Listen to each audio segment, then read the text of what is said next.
नमस्कार। शब्दघोष के जन सरोकार में आपका स्वागत है। मैं मोहनलाल मोदी आज बात करूंगा राजनीति में सिंधिया राजघराने की आपाधापी, उसका चर्चाओं में बने रहना और भविष्य की सिंधिया राजघराने की राजनीति। इस वक्त 3 नाम भारतीय राजनीति में चर्चित हैं सिंधिया राजघराने के। सबसे नंबर 1 पे आती हैं श्रीमती वसुंधरा राजे सिंधिया। आप वसुंधरा राजे इसी नाम का इस्तेमाल करती हैं और एक धुरी हैं भाजपा में राजनीति की, राजस्थान के अंदर। दूसरा नाम है यशोधरा राजे सिंधिया। ये मध्य प्रदेश शासन में खेल एवं युवा मामलों की मंत्री हैं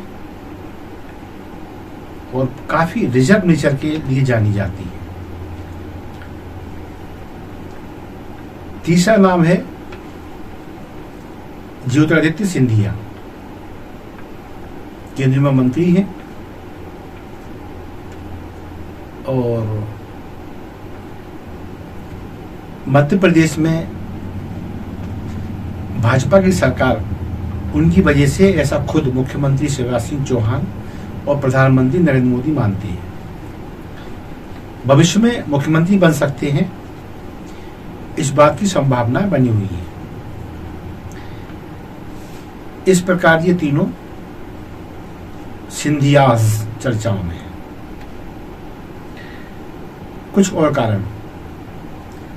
वसुंधरा राजे विधानसभा चुनाव में राजस्थान का भाजपाई चेहरा बनना चाहती है।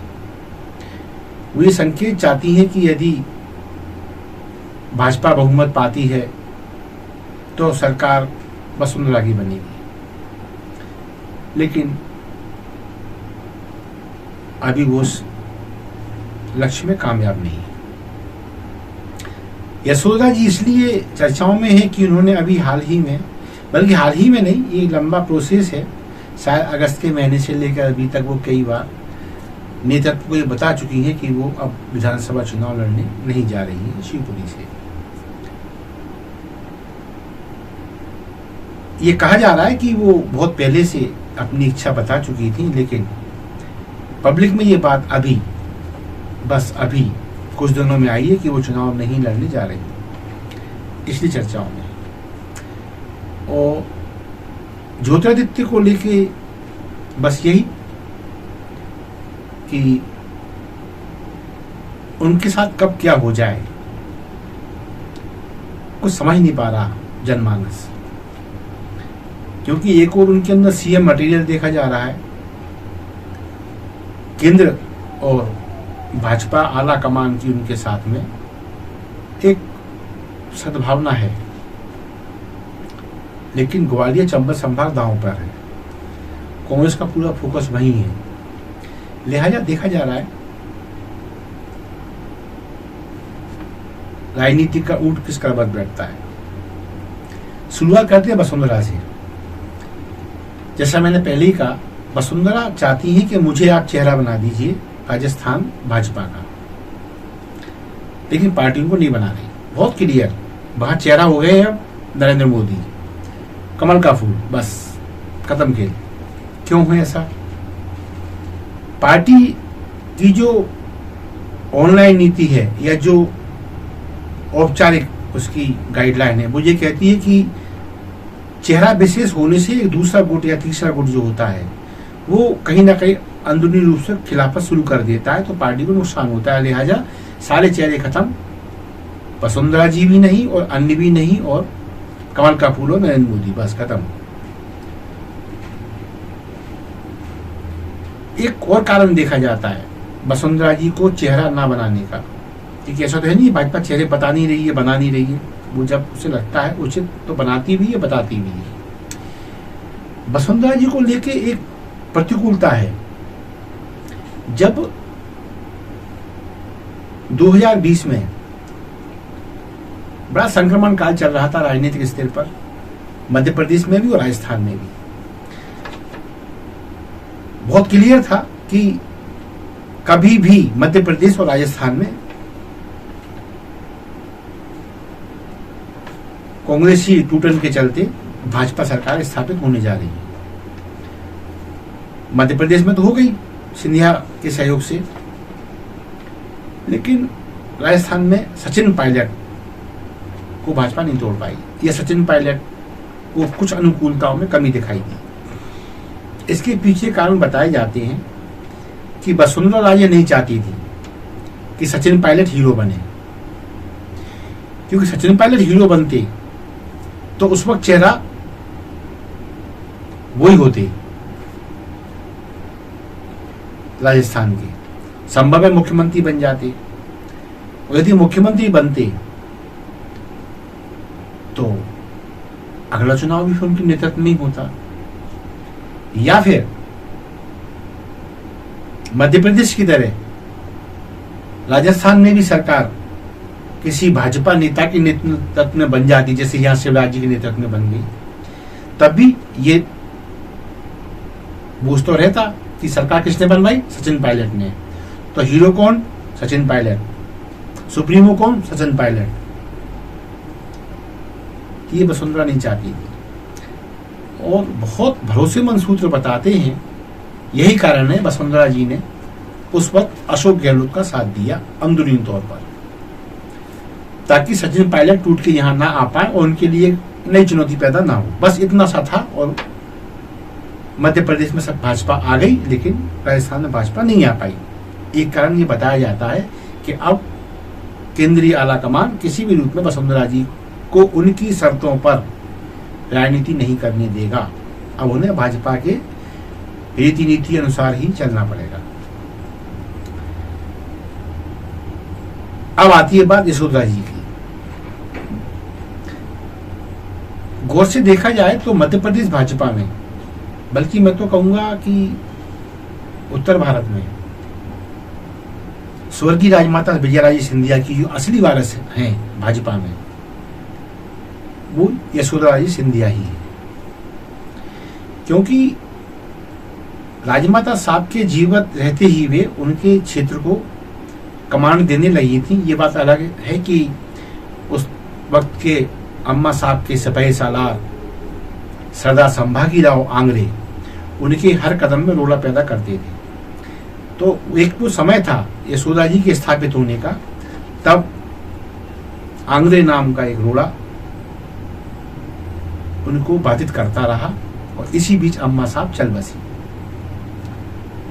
तो एक तरह से स्थापित होने के लिए यशोदा जी को एक प्रकार से नई पारी खेलना पड़ी। नतीजा क्या हुआ, पहले वो गुना शिवपुरी तक सीमित रही, और फिर पता नहीं कब वो केवल और केवल शिवपुरी तक सीमित होकर रह गई। अब वो शिवपुरी की विधायक हैं और वहीं से वो मंत्री हैं, और जब से मंत्री हैं वो शिवपुरी विधायक होने के नाते मंत्री बनती चली आ रही, यानी वो अब शिवपुरी विधानसभा क्षेत्र का नेतृत्व कर रही है। इससे हुआ ये कि जो अम्मा साहब का जो एक बड़ा व्यापक प्रभाव क्षेत्र था, उनकी एक लॉबी थी, बड़ी लॉबी थी, उसमें ग्वालियर चंबल संभाग तो आ ही गया, इसके साथ में विदिशा वाली पट्टी, भोपाल का क्षेत्र, मालवा का क्षेत्र, मध्य प्रदेश, उत्तर भारत में बहुत बड़ा उनका प्रभाव क्षेत्र, महाराष्ट्र के भी कई इलाके उनके आभा मंडल से प्रभावित होते थे। लेकिन यशोधरा जी के सीमित हो जाने से, उनके संकुचित हो जाने से, वो सारा एक आभा मंडल का जो उनका कार्यकर्ता था अम्मा साहब का, वो कार्यकर्ता एक प्रकार से लावारिस हो गया। तो कुछ को नए नए नेता मिले, वो वहां शिफ्ट हो गए, और जिनको कोई नहीं मिला वो घर बैठ गए। तो फिर ये एक नुकसान भाजपा को कहीं ना कहीं भुगतना पड़ा कि अम्मा साहब के साथ चलने वाला एक बड़ा वर्ग, सीनियरिटी लेके चलने वाला भाजपाई और जनसंघी नेता बड़ी संख्या में वो घर बैठ के रह गया। अब क्या हुआ है कि जब यशोदा ही संकुचित हुई तो उनके हिस्से में विभाग भी बहुत ऐसे आए जहां किसी की रुचि नहीं रही। मंत्री तो बनाना पड़ा उनको, क्योंकि सिंधिया राजघराने से मध्य प्रदेश में अम्मा साहब के स्थान पे अब यशोधरा जी रह गई थी।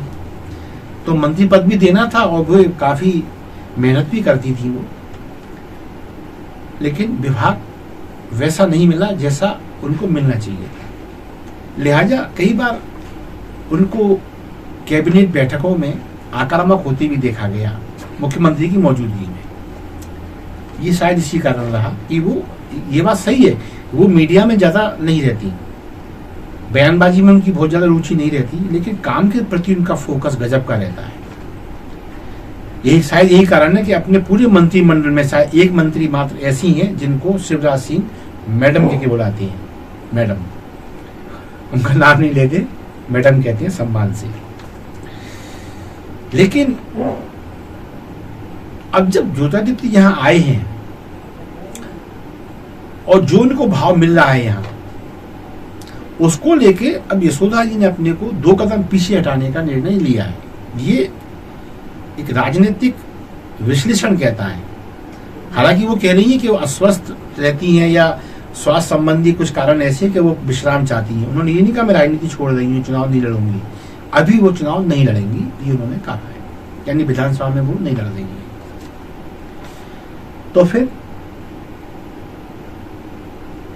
संभावना व्यक्त की जा रही है कि जब 6 महीने बाद, लगभग 6 महीने बाद लोकसभा चुनाव आएंगे, तब यशोदा जी संभव है गुना संसदीय क्षेत्र से भाजपाई मैंडेट पर लोहा ले रही होंगी। इसकी संभावनाएं अब जन्म लेने लगी हैं।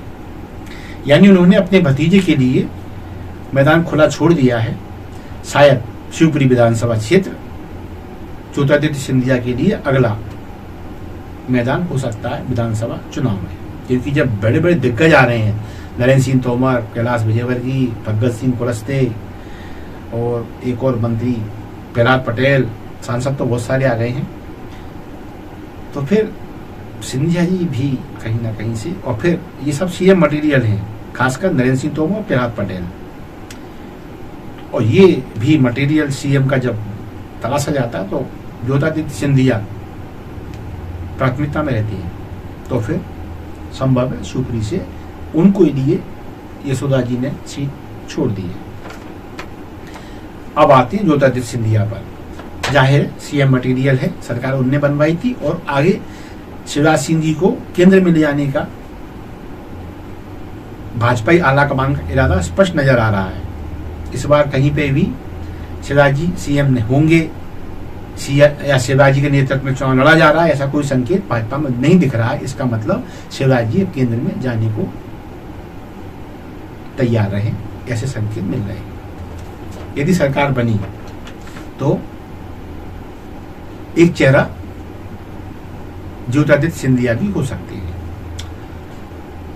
अब ये आकलन केवल कुछ राजनीतिक पंडितों का ऐसा भी नहीं है, जिनकी अप्रोच बीजेपी के भीतर तक है, वो भली भांति जानते हैं केंद्र शासन में प्रधानमंत्री नरेंद्र मोदी व्यक्तिगत रूप से वो सिंधिया को बहुत चाहते हैं। अमित शाह बहुत स्नेह करते हैं सिंधिया जी, और खासकर बड़ौदा शासन, बड़ौदा की राजमाता साहब जो उनकी सासू माँ हैं, और मैं बहुत क्लियर कहूं तो नरेंद्र मोदी की दाहिनी हाथ, दाहिनी भुजा कौन है? बड़ौदा की राजमाता साहब जो सिंधिया जी की सासू माँ है। इन सभी को अब कांग्रेस को जवाब देना है। कांग्रेस जो कह रही है ना कि महाराज को वो कटोरा लेके घुमाएंगे, दरबान बना देंगे, ये जवाब इन तीनों के द्वारा देना अभी बाकी है कि ये हो गए सिंधिया स्थापित हमारे यहाँ। तो एक तो ये कारण हो गया। दूसरा ये है कि राजमाता की जो विरासत जो बिखर गई है, उसको समेटने का काम ज्योतिरादित्य कर सकते हैं। ये संभावना भाजपा को इनमें दिखाई देती है। प्लस माधवराव सिंधिया के समर्थक जो कांग्रेसी या कांग्रेस में जो रह गए हैं या कांग्रेस में जो रचे बसे हैं, वो एक बड़ी लॉबी सिंधिया, इन सिंधियाओं की जो बड़ी लॉबी जो कहीं बिखर गई है, वो संभवतः ज्योतिरादित्य चुनावी जब ज्वार उठेगा उसमें समेटने में कामयाब रहेंगे। भाजपा को संभावना उनमें दिखाई देती है, क्योंकि वसुंधरा जी ने अपने को सीमित कर रखा है राजस्थान तक और वहां की सीएम की कुर्सी तक। यशोधरा जी ने तो बिल्कुल बहुत ज्यादा शिवपुरी तक अपने को समेट लिया और ये उनका प्रभाव का क्षेत्र देवास। लेकिन ज्योतिरादित्य को देखा गया है कि वो महाराष्ट्र में भी दहाड़ लेते हैं और यूपी में भी और बिहार में भी, एमपी में भी, मतलब एक कहना चाहिए मीडिया फेस। लोग सुनना चाहते हैं, उन्हें कहना भी उनकी रुचि में शामिल है। तो उनको लगता है कि सिंधिया ज्योतिरादित्य ज्यादा फायदे का सौदा है, लिहाजा वसुंधरा का कद कम किया गया है, यशोधरा स्वेच्छा से पीछे हट गई है। ये इसी का प्रभाव है, इसी आभा मंडल का, कि अब भाजपा तय कर रहा है कि जब सिंधियाओं की बात आएगी तो केंद्र में धुरी कौन बनेगा। यही वजह है कि अब बीजेपी के सामने वसुंधरा जी और यशोधरा जी को साधने की मजबूरी कम हो रही है, या फिर ये कहें कि यशोधरा जी ने समय रहते एक ऐसा निर्णय ले लिया है जो भाजपा को भी राहत देता है और उनके लिए भी भविष्य में एक नई पारी खेलने के अवसर मुहैया कराता है। तो फिर विधानसभा चुनाव में ज्योतिरादित्य सिंधिया का चुनाव लड़ा जाना ऐसा लग रहा है कि तय हो जाएगा, जो राजनीतिक पंडित बता रहे हैं। राजस्थान में जो कुछ होगा ठीक है, लेकिन मध्य प्रदेश में घमासान तगड़ा है, क्योंकि भले ही शिवराज कह ना रहे हूं, लेकिन ये सही है कि एक सिटिंग सीएम है वो, और जब सरकार बनने की नौबत यदि आई, यदि दोबारा जीते, दोबारा पता नहीं कौन सा वो हो गया, तो शिवराज जी की दावेदारी तो रहेगी। ऐसे में केंद्र कैसे सिंधिया तक पहुंच पाएगा, क्योंकि आला कमान सिंधिया, ज्योतिरादित्य सिंधिया खासकर, इन्हें मुख्यमंत्री बनते देखना तो चाहता है, चाहे वो कांग्रेस में थे तब भी और भाजपा में है तब भी। उसका मैं प्रमाण पहले भी दे चुका हूं एक एपिसोड में, दोबारा बताता हूं। भाजपा ने एक नारा गढ़ा था, माफ करो महाराज हमारा नेता शिवराज। यानी कांग्रेस में संदेश भाजपा ने दे दिया था कि हमारी टक्कर तो सिंधिया से ही है, कमलनाथ या दिग्विजय सिंह से नहीं है हमारी। और आज भी जब सिंधिया यहाँ आ गए हैं तो मन से ये कहा जाता है कि ये सरकार जो है सिंधिया जी की वजह से है। तो फिर यदि सिंधिया मुख्यमंत्री बनते हैं तो आश्चर्य का कोई कारण नहीं होना चाहिए, और यही वजह है कि संभावनाएं बनती हैं ज्योतिरादित्य सिंधिया को ग्वालियर चंबल संभाग की किसी सीट से, जिसमें शिवपुरी प्रमुख है, विधानसभा प्रत्याशी भाजपा बना सकती है।